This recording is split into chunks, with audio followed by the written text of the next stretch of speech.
Siyempre, sobrang memorable for me, especially kasi naging part ako ng 50th season and siyempre naka-bonus pa, nakakuha ng Rookie of the Year, but talo kami sa unang game. So, siyempre, walang reason. Siyempre, unacceptable yung nangyari itong pagkatalo namin. Pero siyempre, marami pang games.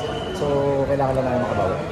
How was the feeling na nakalaro mo ulit, ay nakasama mo ulit sa court si Coach L.A. Tonoy, pero kalaban na?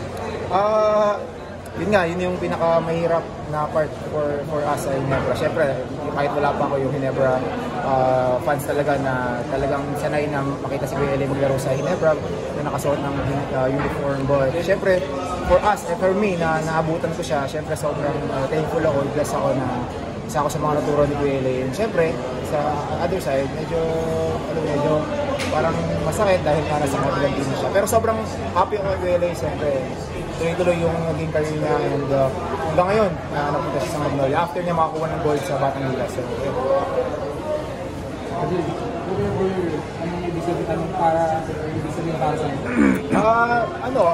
siguro bonus lang sa akin na makakuha ng individual awards. Siyempre, lahat naman pinapangarap yun. Siyempre, pero for me, mas bigger picture, mas gusto ko siyempre makakuha ng championship with the Ginebra team.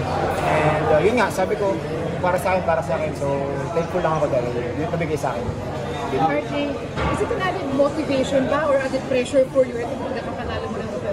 Actually parehas kasi motivation yun dahil nakakuha na naman ako ng Rookie of the Year after ko makakuha sa Korea and then now ulit sa PBA and then pressure din dahil nakakuha ka ng award sa PBA, so expect na mas madaming maraming expectation ng mga coaches and mga teammates mo. Pero syempre, sabi ko nga, walang reason kung bakit kami natalo ngayon. So, kailangan lang namin makabawi sa next year naman.